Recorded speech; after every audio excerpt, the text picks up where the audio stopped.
Bom dia, ouvintes da Rádio Mundial.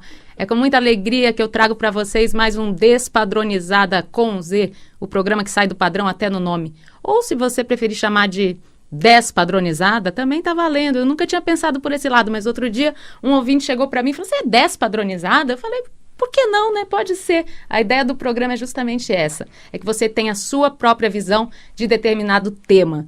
E hoje a gente vai trazer um tema que vocês sugeriram, que é bem interessante. Eu estou começando a entender desse tema, que é Bitcoin, que é a criptomoeda que todo mundo está falando, né? Todo mundo está falando, mas pouca gente conhece.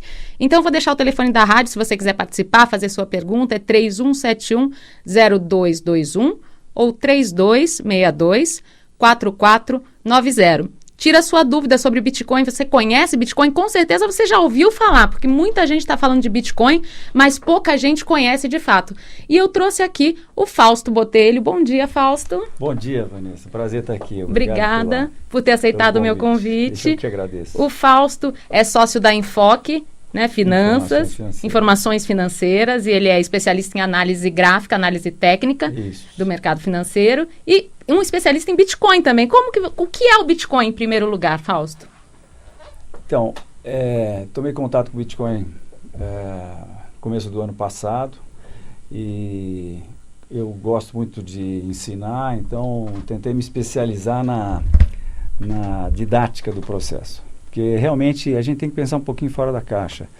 E o assunto é complexo, mas dá para entender tranquilamente se a gente for pelo caminho da didática. O Bitcoin nada mais é do que uma moeda digital. Igualzinho, por exemplo, a essa moeda que eu tenho aqui no meu bolso, que é o ticket refeição. Uhum. A diferença entre o Bitcoin e o ticket refeição, os dois moedas eletrônicas, é que o ticket, quem escreve no livrão contábil do ticket refeição, é a Ticket Serviços S.A. Quem escreve no cartão de crédito é o Credit Card. Uhum. Quem escreve no livrão contábil do Bitcoin não é ninguém específico, é cada hora um. Uhum. E essa foi a grande invenção do cara que criou o Bitcoin, o Satoshi Nakamoto. Porque à medida que você não tem uma pessoa, uma entidade, você tem então o que a gente chama de moeda descentralizada. E uma moeda descentralizada, ela não é factível a um governo de repente achar que tem que imprimir mais moeda. É uma liberdade, né? Tem um lado de total, de uma liberdade exatamente. Financeira total e que a gente nunca viu, né, por aqui. Não, por aqui no mundo que a gente vive. No mundo que a gente vive. Então, agora, a gente, quando usa e-mail, a gente não fica querendo saber como é que funciona o e-mail necessariamente, né? Uhum. Mas tem muita gente que fica perguntando sobre o lastro do Bitcoin. É uma dúvida muito frequente. Pô, mas esse negócio não tem lastro, não tem um banco central por trás? Bem, não ter banco central é uma das principais características e vantagens do Bitcoin, né? Ele pretende ser uma moeda mundial. Mas como é que funciona, né? Quem é que escreve no livro contábil?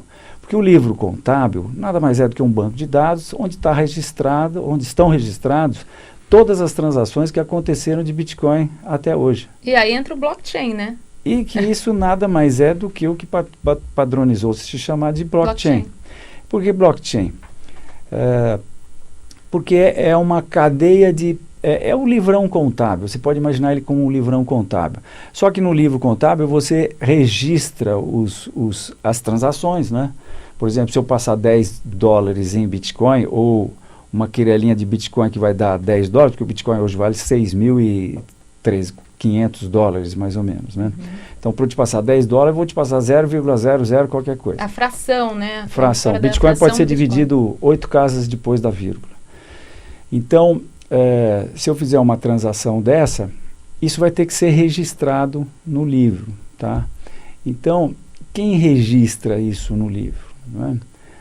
Então, a grande descoberta, o que está mudando a cara do sistema financeiro mundial, como nós conhecemos, é esse processo de você fazer este livrão contábil descentralizado.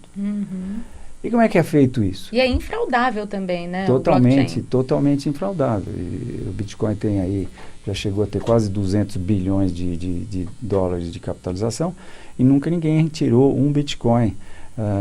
Nunca ninguém mudou qualquer desses registros.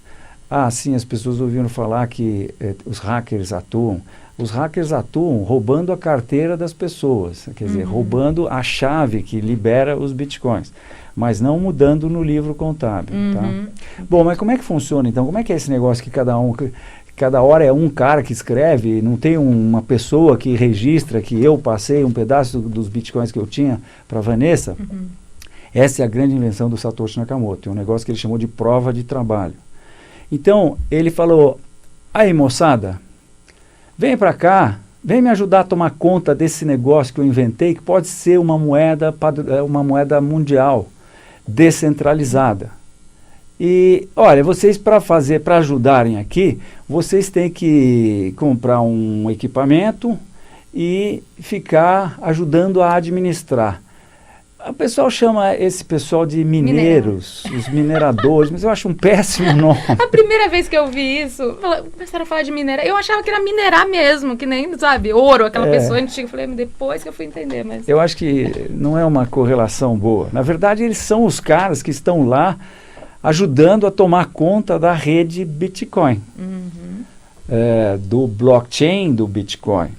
E para isso, por exemplo, se eu estou passando um pouquinho de Bitcoin para você, ou um pocão de Bitcoin, pode ser $10, pode ser 10 milhões de dólares. É tudo tratado exatamente da mesma maneira. Tá? Então são esses caras que vão checar se eu tenho as Bitcoins para poder estar passando para você. Tá? Muito bem, então a sacada do Satoshi Nakamoto foi criar um mecanismo que ele chamou de prova de trabalho, Proof of Work, em que nesse momento todo o poder computacional, ou seja, os computadores ligados à rede Bitcoin, nesse exato momento aqui que eu falo, eles estão tentando resolver um problema criptográfico matemático. Dificílimo. Se eu pegar o meu laptop, que é top de linha, e tentar botar ele para resolver esse problema, vai demorar 10 anos. Porém, Vanessa, o poder computacional da rede Bitcoin resolve esse problema em 10 minutos. Até porque, a cada 2 semanas, o software que roda na máquina de todas essas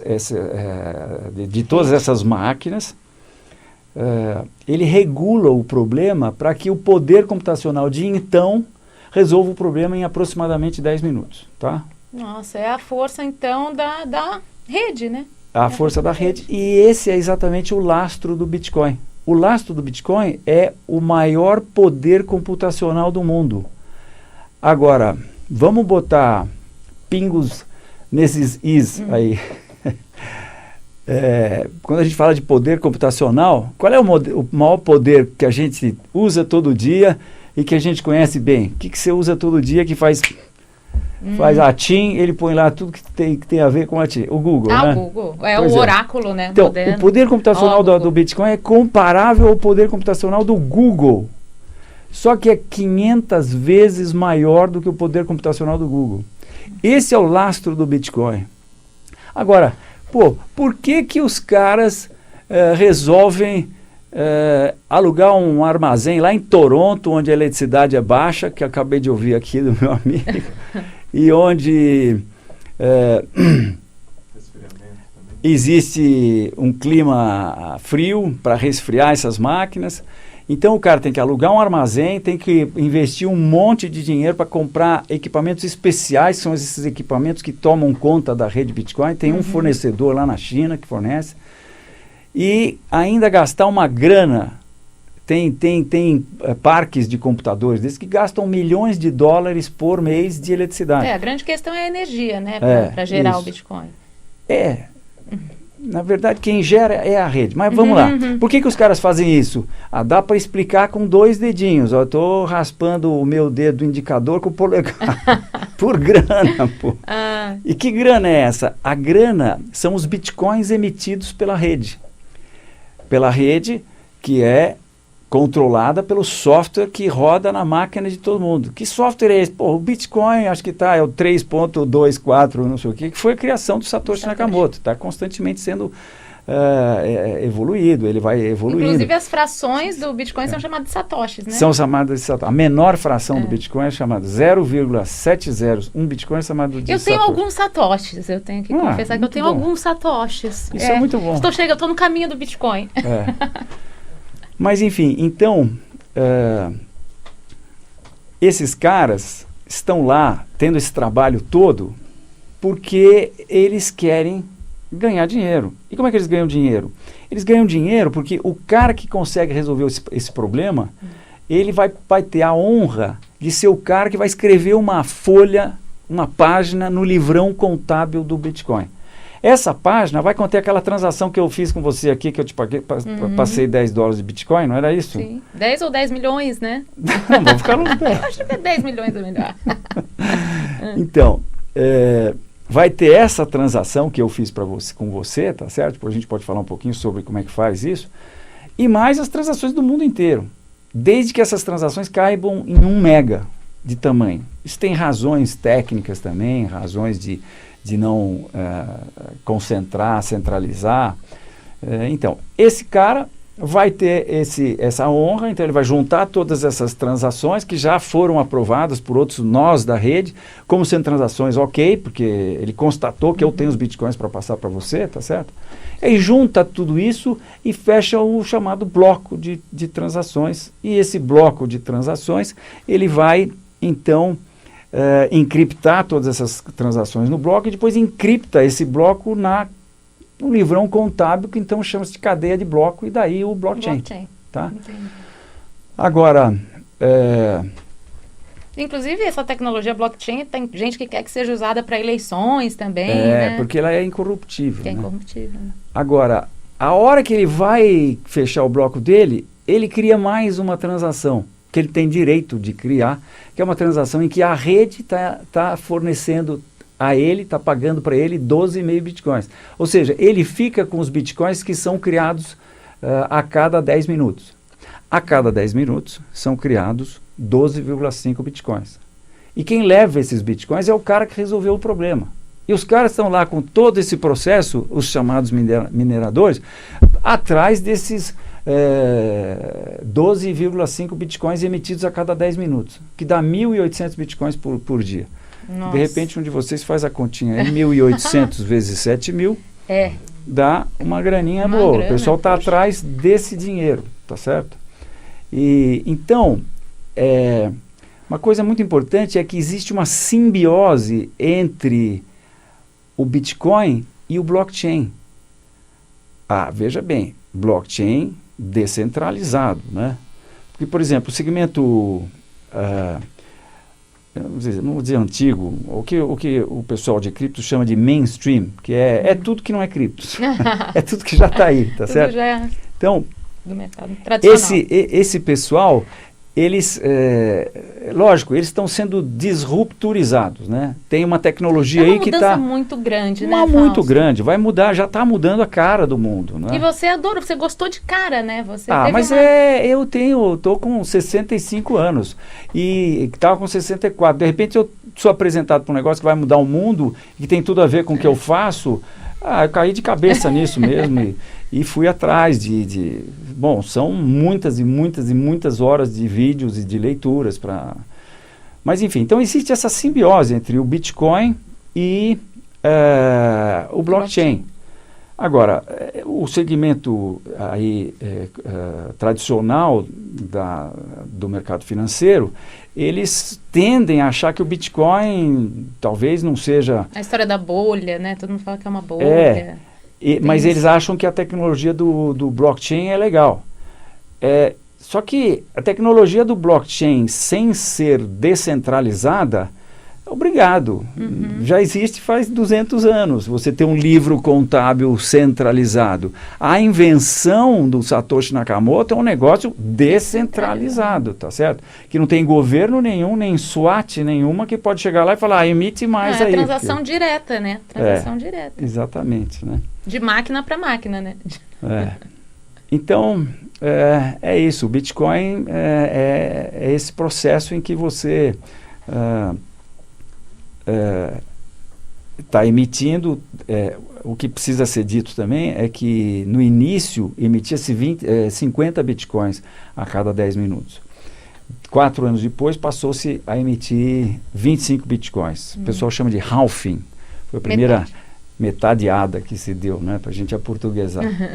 E já se passaram mais de 8 anos, então nós estamos hoje com 12,5 Bitcoins, mais 2 anos e pouco aí vai cair para 6,25 Bitcoins, e assim vai indo, a cada 4 anos caindo, cada vez vai se criando menos Bitcoins. E tem um teto, né? Diz que tem o teto, o software que define esse teto, né? O teto são 21 milhões de Bitcoins. Já foram criados em torno de 17 milhões de Bitcoins. 17, acho que um pouquinho mais que 17 milhões.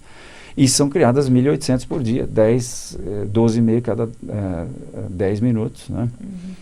É isso. E aí, quando chegar esse teto de 21 milhões, qual é o caminho do Bitcoin? Eu esqueci de dizer que o nó da rede que resolveu o problema e que teve a honra de escrever a página no livro, ele ganha 12,5 Bitcoins hoje, né? E mais as taxas que são pagas a cada transação. Que, na verdade, a gente não deveria chamar de taxas, porque eu defino essa taxa. Eu que estou passando para você 10 Bitcoins, 10 dólares, 10 Bitcoins já são Nossa, 70 mil dólares. Tô rica! Então, eu é que defino isso. Na verdade, quem define é o software que eu uso para lidar com as minhas Bitcoins, né? Entendi. Esse já é um outro assunto. Aí ele define mas aí também não seria equivalente a um banco? Não tem nada a ver. Existem 2 mundos que você pode imaginar do Bitcoin. Primeiro, você tem o mundo das corretoras, em que você, como você faz, da mesma maneira que você faz hoje para comprar ações da Petrobras, por exemplo, você faz para comprar Bitcoin. Só que você não usa, com raras exceções, você não vai usar as corretoras tradicionais. Porque as corretoras tradicionais, assim como a Bovespa, elas, como são aquelas que estão sendo disruptorizadas, elas demoraram para entrar. A Bovespa não negocia Bitcoin. A Bovespa negocia todos os ativos, não negocia Bitcoin. Mas eu acho que está correndo atrás, né? Não tem como Os ignorar, bancos não negociam Bitcoin. A New York Stock Exchange não negocia Bitcoin. Mas, porém, há 15 dias atrás, nós tivemos um anúncio bombástico que a dona da New York Stock Exchange, que é a ICE, que é a Intercontinental Exchange, informou, junto com Microsoft, Starbucks e Boston Consulting Group, que são todos monstros, informou que eles estavam trabalhando já há 1 ano para fazer a BACT, B-A-K-K-T, que vai ser uma bolsa de mercado futuro de Bitcoin, com entrega, e também que eles estão fazendo custódia de Bitcoin e vão fazer softwares, aplicativos para que os comerciantes possam receber com mais facilidade o Bitcoin. Ele vai entrar. Então isso é a dona da New York Stock Exchange. Imagina, a New York Stock Exchange tem um market cap. Não tem jeito, acho que não vai ter como conter o Bitcoin, né? Não. Não tem como. Vai entrar. Não, é uma caixa de Pandora. Abriu, não fecha nunca mais. E eu vi um vídeo seu em que você falava que chegaria até, você tem a ideia de que chegaria a 100 mil dólares o Bitcoin. Na verdade, isso eu não acho, né? Mas é que eu tenho bastante experiência em análise técnica, né? Então vocês que analisam tudo.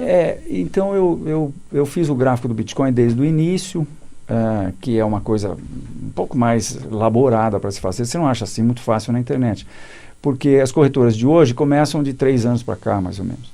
Mas a gente então foi lá pegar as cotações de uma corretora que é a MTGOX, que faliu, mas deixou as cotações. Então pegamos as cotações dela, que vem desde o início em 2010, juntamos com as cotações atuais, então fizemos o gráfico inteiro do Bitcoin. E aí a gente constata facilmente que o Bitcoin fez um primeiro movimento, fez um primeiro movimento de alta, corrigiu, fez um segundo movimento de alta, e agora nós estamos no terceiro movimento de alta, que é exatamente como as tendências acontecem, em 3 movimentos. Já falava isso o avô da nossa matéria, chamada análise técnica, que era o Charles Dow, lá no começo do século passado. E, enfim, é simplesmente uma constatação de que eu não tenho razão nenhuma para acreditar que esse terceiro movimento será menor do que os dois primeiros. Até porque os dois primeiros foram iguais. Uhum. Agora, como é Bitcoin um negócio que vai mudar tudo aí, o primeiro movimento foi de 50.000% aproximadamente, o segundo também. Então, se esse terceiro movimento, agora que está esse fuzué todo aí com o Bitcoin, né? O mercado tradicional está entrando totalmente, né? Caso da NYSE que eu falei. Então, eu não tenho razão para acreditar que esse terceiro movimento será menor do que os dois primeiros. E se for apenas igual, os preços estão indo para $100 mil. Sim. E você acha que aí depois ele tem uma queda? Eu acho que o Bitcoin vai ser eu acho que a maneira mais fácil de você pensar nele é ele vai ser a TED, sabe? Sei. Porque o Bitcoin hoje ele permite 7 transações por segundo. Porque naquela página do livro contábil, que é registrada lá a cada 10 minutos, cabe 1 mega só. E isso permite que sejam feitas, dá mais ou menos 7 transações por minuto. Por segundo, perdão. A Visa é coisa de 20 mil transações por segundo. Agora, na verdade, então, essas moedas eletrônicas, né, e a gente precisa dizer que no rastro do Bitcoin foram criadas mais outras 1.800 moedas eletrônicas, né, que são negociadas. Né? Não para de surgir, né? Counting, E são negociadas em aproximadamente 12 mil bolsas. Existem 12 mil bolsas no mundo negociando Bitcoin hoje. É impressionante. Nossa, né? Impressionante, é uma loucura. Ou Então, a gente aprende ou a gente vai estar fora do mundo. Não, realmente, e é uma coisa tão mais dinâmica, né? Hoje, quando você compra uma ação, você demora 3 dias para receber, D mais 3. Você compra uma moeda criptografada, uma criptomoeda, você D mais 10 minutos. Você em 10 minutos está com ela na mão e faz o que você quiser e põe ela no bolso se você quiser, tá? Então, e eu prevejo que isso vai acontecer com as ações, porque isso é tão mais dinâmico. Você pode, por exemplo, sei lá, Magazine Luiza. Olha, dona Luiza, uma sugestão para a senhora. Que tal pegar um pedaço das suas ações e transformar em tokens, em moeda, criptomoeda. em criptoativos, né? Não necessariamente uma criptomoeda. Né? Então, eu estava falando das transações, né? Então, eu fui há pouco tempo num seminário de uma moeda específica, chama-se Hashgraph. Ela não foi lançada ainda, ela está criando o blockchain dela.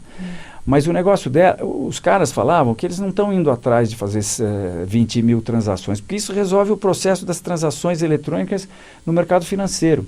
Elas estão indo atrás de fazer um negócio que vai transacionar milhões de transações por segundo. Nossa. Porque você vai precisar de milhões de transações por segundo para a internet das coisas. Geladeira de todo mundo falando com o supermercado de todo mundo. O carro, todos os carros, quando os carros forem autônomos, falando com todos os carros. Sai daí que você está um pouco para a esquerda. É uma mudança brutal, né? Brutal, Realmente, como a gente conversou, meia hora é pouco para falar sobre esse assunto, né? Então, eu quero te convidar de novo para a gente voltar a falar de Bitcoin, porque é muito interessante. Fausto deu uma aula aqui para a gente. Eu estou cada vez mais interessada pelos Bitcoins. Quero agradecer a presença do Fausto. Eu que agradeço a oportunidade. Pode deixar seus contatos, canal, que foi através de onde eu te conheci. O nosso canal do YouTube é Enfoque. Canal Enfoque, que é o E no final. E se você não me achar, Fausto Botelho com Enfoque, aí você me acha. Acha, não tem como não achar o Fausto. E é isso, gente. O meu canal é o Despadronizada com Z no YouTube e tem a página do Despadronizada com Z também no Facebook. Se você quiser mandar a sua mensagem, a sua sugestão, manda por lá, tá bom? Quero agradecer a Lopes Calil Engenharia, que é o nosso apoiador. Muito obrigada, gratidão eterna. E é isso, fica a dica. Se o padrão é seu patrão, peça demissão. Um beijo enorme, cheio de carinho e até sábado que vem. Tchau, tchau.